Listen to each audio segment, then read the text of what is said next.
So this is 18th century journals. It brings together rare journals printed between around 1680 and 1835, and the resource illuminates all aspects of 18th century social, political and literary life.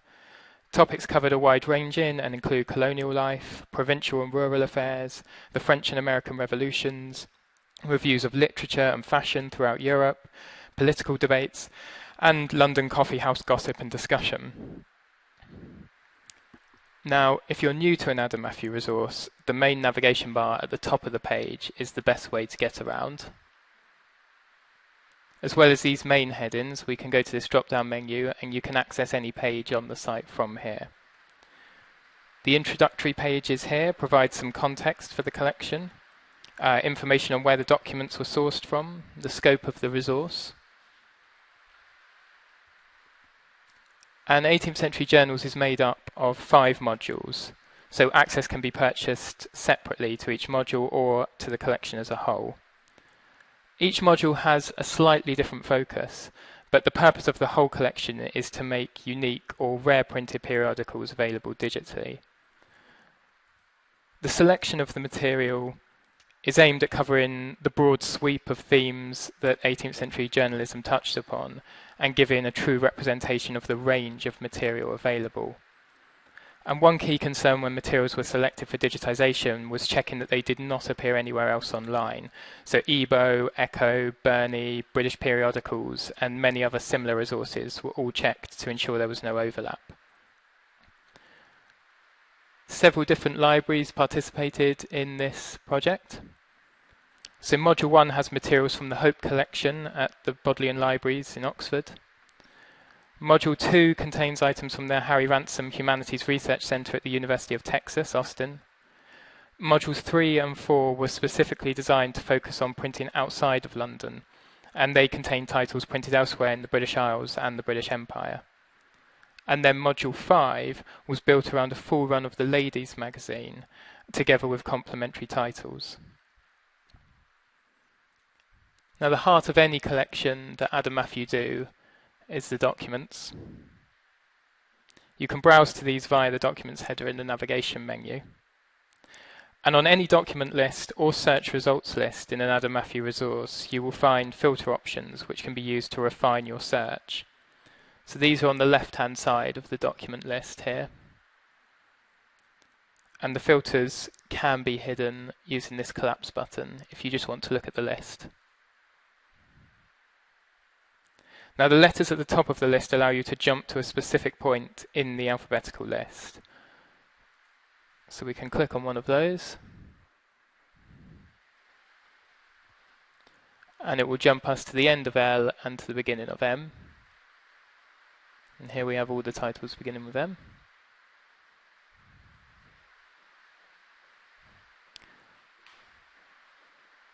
The other thing that you can do with these column headers is reorder the list by any of these categories. So if you wanted the documents in date order, you could click here and it will reorder them by date.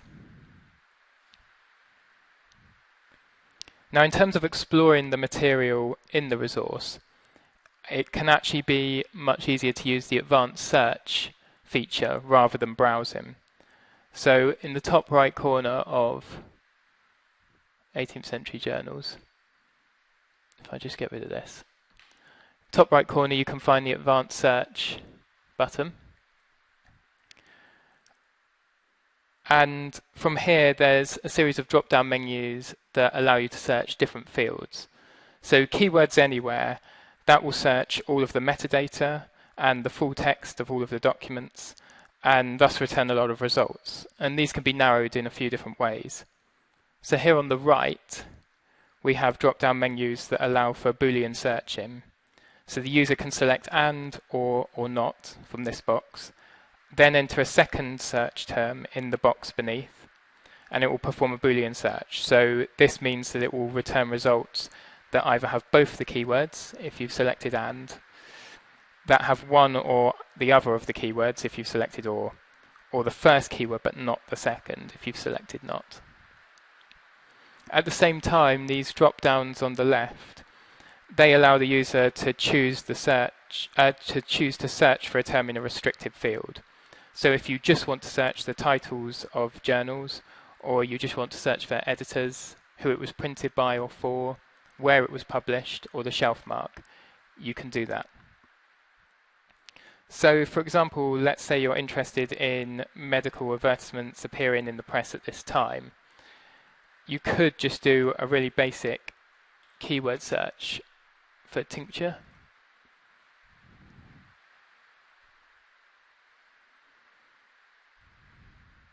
And this will return 270 documents that have that word in them.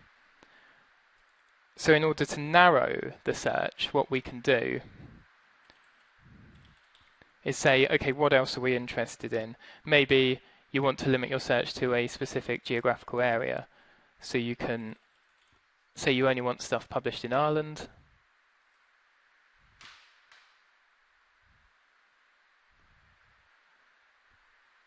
And this time we've got 5 results. So it makes it a lot easier to find something that you're specifically interested in, rather than a lot of results that are quite generalized.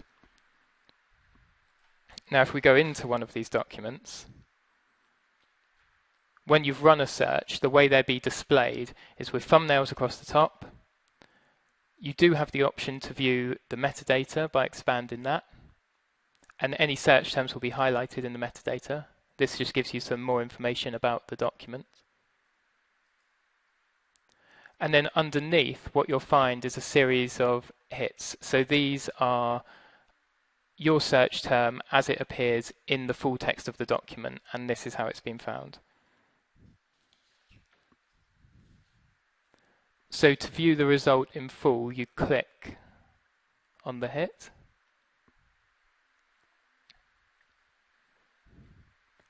And this will take you to it highlighted in a transcript of the document.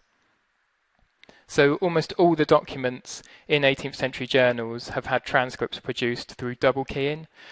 This is much more accurate than OCR produced transcripts for documents of this type. It also helps to make them more accessible for students without as much experience of dealing with older, often damaged documents.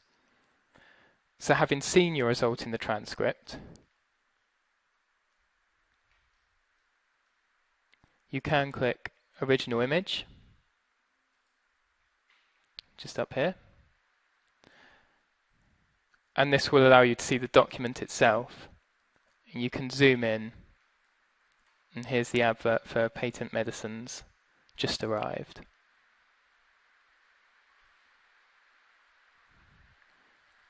So of course, you don't need to have a full text keyword for your search.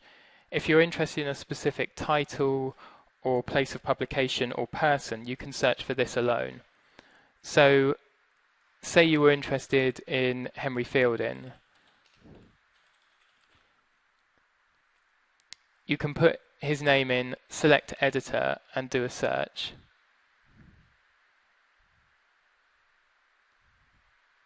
And this will bring you back periodicals that were edited by Fielding. So we can again go into one of these. Now in this case there aren't any full text results for the document because Fielding edited it under a pseudonym. So you just get your search term highlighted in the metadata. But we can go into the images and I can maybe show you a little bit more about the image viewer functionality. So again, we're taken to the transcript first of all, but we can go to original image. So as you saw before, the image viewer allows you to zoom in to the scan and zoom out. You can also choose to toggle onto a full page view or toggle off from that. These buttons along the top, you can click into the next image or the previous one. Alternatively, you can go to the thumbnails tab. And what this does is allow you to see all of the items within the document, all of the pages, sorry, as thumbnails so you can scroll through them more quickly. If we go back to our original image will always take you back to the last image that you were on before going to the Thumbnails tab. You can also search the transcript of the document. So the summer editions of the Covent Garden Journal got embroiled in a row over the Disorderly House Act, and that was started by a letter from a Humphrey Meanwell. So if you wanted to go straight to the relevant material on this particular controversy, we could put Humphrey Meanwell into this search box. Notice that I've enclosed it here in quotation marks. This tells the search engine to only return the exact phrase, not individual words within it. And this technique always works in an Adam Matthew search. And what we get, again, we get return to the transcript, and it searched the transcript of this specific document and found you a hit in here for Humphrey Meanwell.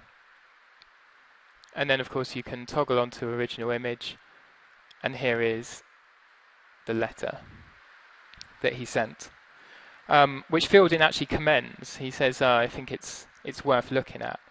And the letter was about the many ill consequences which will come of the act against loose women and houses of ill fame. So the author's first concern was for the well-being of the women who he sees suffering in overcrowded prisons, only to be released and have no choice but to join the multitudes of beggars in return and return to their former occupations. And of course then they'd be rearrested and go through the whole process again. The author also fears honest women will be picked up by overzealous officers of the law, thus ruining their reputation.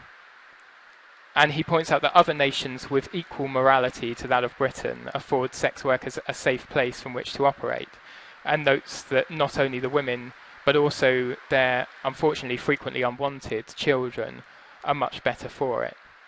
So he signs off at the bottom here by saying, "But as these days will hardly admit of speaking or writing truth or fact, I stop my pen and subscribe myself, sir." So I find this a fascinating take on a debate that is actually still very much a live issue. At the time, it courted great controversy, with many people suspicious of Fielding, who was seen as a magistrate who was at times lenient on women who were working as prostitutes. And we can actually use another way to navigate this document in order to find Fielding's response to the public criticism. So if you expand this bar on the right of the image viewer, you get given the headings of every issue in this particular volume of the periodical. And Fielding's response appeared in the 1st of August edition, so we can jump straight to that edition.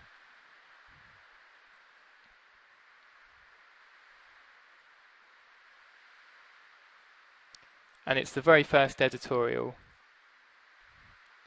that comes in the magazine, is his response to the criticism.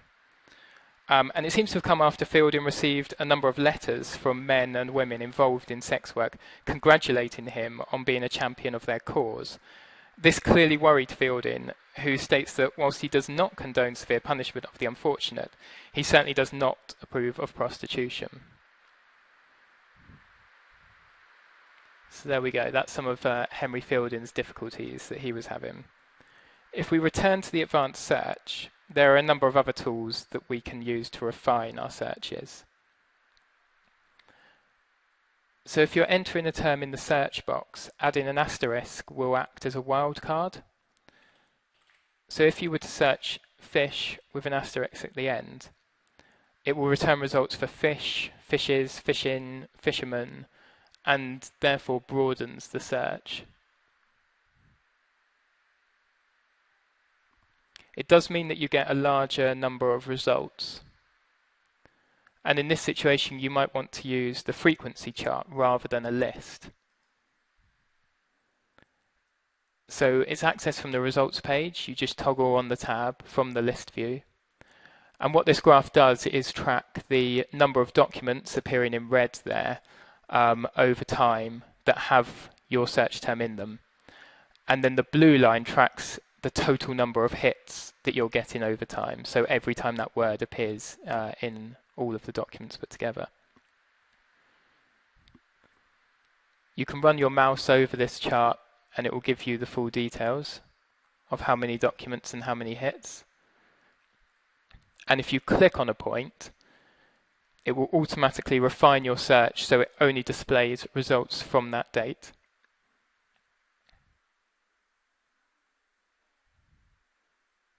The other thing I'll just draw your attention to very quickly, I mentioned AM Explorer at the start of the webinar. You'll notice that anytime you search for something in 18th century journals, AM Explorer automatically pops up if the term appears in the sister resource 18th century drama. So if you have access to both, you can change quickly between the two resources to view results in both. Now, if you wanted to restrict your search by date prior to running it, rather than using this graph, you can do that in the advanced search as well, simply by putting the dates that you're interested in into this box. And another useful tool here is the proximity tool. So that's here. So if you put a term in the first keyword box and then another in the second keyword box, and put a number in the proximity box, the search will only return results in which the first keyword appears within that many words of the second keyword. So say you're interested in the tea trade, you might want to use a proximity search, because if you put tea into your first box and trade into your second, you're going to get a lot of results. All the documents that have both words in them, but they're not necessarily related. But if you were to search for the phrase tea trade, you might miss alternatives like trade of tea, for example. So by searching for tea in this box and trade in here, and then putting in a proximity of 5,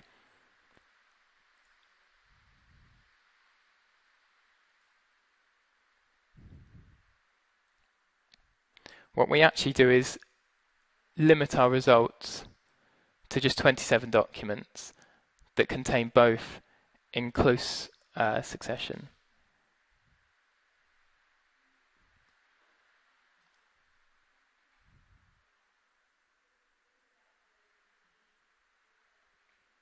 So here we have the document, again, full text search results displayed at the bottom of the page.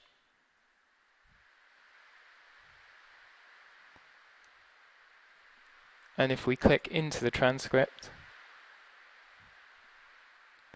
so what the highlighter tool does in this situation is highlights each individual word. Now this can be a little bit confusing. The search will only return results that do have the two words that close to each other. But once you're into the transcript, the highlighter tool will highlight each word individually, so it can at times make it look like you've got more results than have actually been returned. And what you can do is you can click to go previous hit or next hit, and it will jump you to the next word in the phrase. If you click next hit again, so what we've got here is the highlighter tool recognizing trade, but not finding tea nearby it. Now, if you were to find yourself at a transcript as a result of searching using the proximity tool, but it looks like only word has been highlighted, what you need to do is scroll up or down on the transcript and you'll find that your search will have been returned accurately. It's just the highlighter tool has this quirk where it will then highlight every term that you've searched rather than just the ones that are closest together. The search is always accurate and it will always make sure that words within the correct proximity of each other have been returned. Now, if you found a document or an image or maybe even a set of search results that you think are particularly valuable and you would like to save them for later, you can do this by setting up an account called My Archive. So in the very top right corner of the screen, you have this button, and it will prompt you to either sign in or set up an account the first time you click on it. So I'm just going to log in.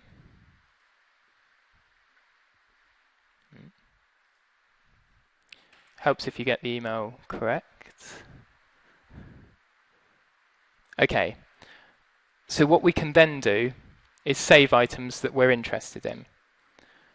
So if we were interested in this particular image, for example, what we can do is go to this little arrow here.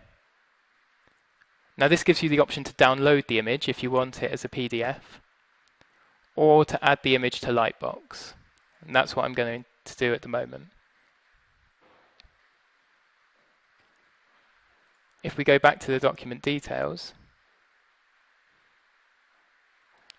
if it's not just an individual image you're interested in, but the whole document, you can click this button to add it to your archive.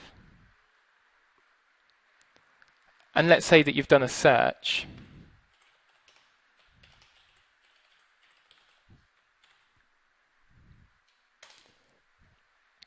And it's returned results that you're interested in. But you don't have time to go through them all at this moment in time. Well, you can email them to yourself. Or if you're logged into My Archive, you can click Save Search, and it will save it for you. Now what you do at any point in the future, if you're logged in, you can click onto My Archive up here in the top right, and it will take you there. And you can see that the document we saved is in my bookshelf. The search that we saved is under Saved Searches. And you can click into My Lightbox. And here's the image that we saved earlier. And actually, in a previous session, I've already saved these images so that they appear as well. Sorry, that's these three here. And then this is the one that we saved from the Bombay Gazette. So all of these items will be saved for next time you log in until you choose to delete them from your archive. On the Lightbox, you can also have a play around with the images.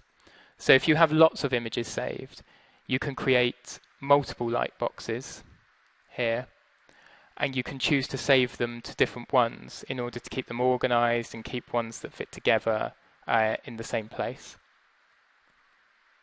You can also change your display options. So if you choose List View, you can see the images with metadata.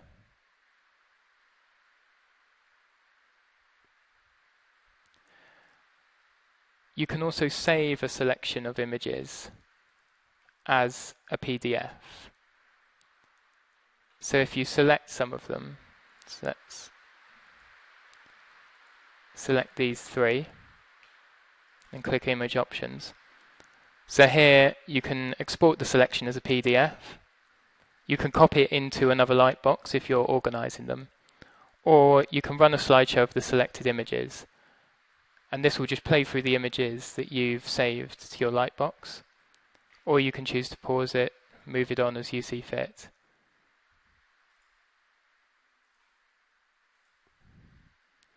Okay, so that's the kind of search functionality and how you can use My Archive. Just to conclude today, there's one final part of the resource that I'd like to show you, but I'm only going to touch on it briefly, and that's the Ladies Magazine Index. So the Ladies Magazine was a highly influential and long-running periodical. Copies of the magazine are scattered throughout various archives, and no one archive holds a full run. Now, Module 5 of 18th Century Journals does actually have a full digital run, and this allowed for a new research project to be carried out at the University of Kent under the supervision of Dr. Jenny Batchelor. Now, what the Kent team did, among answering various research questions, was create a full index of every article in every copy of the first run of the Ladies Magazine. That's metadata for 14,500 articles that's been collected over 2 years. And the data is now available to download as an Excel file from the University of Kent website. So there's a link here. But if you Google the Ladies Magazine project, you should be able to find it. This data can also be accessed in this database that we built using the data collected by the Kent team. So the idea of this online version is to make it quick to search and filter. There are also direct links to the digitized document images. So you can see more information on each of the items by expanding these entries. And this Go to Volume link will take you to the digital copies of that volume. So what you can do here is you can search the data by title, author, subgenre, or do a full text search. You can filter by genre.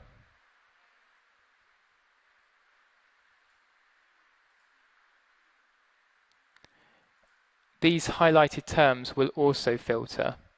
So if you click one of those, it will automatically filter the database by genre for you. And actually, as it happens this week, we're going to be updating the database because the final dataset is now in from the University of Kent team, and we're going to be plugging that into the database so it's all up to date. And we're also going to be adding in an option to filter by volume number as well. So if there's a specific volume you're interested in, you can filter by that. And the idea is that this is a tool that aids discoverability of items printed in the Ladies magazine. So by searching on here, you can then go to the digital copy and jump straight to the page number that you're interested in.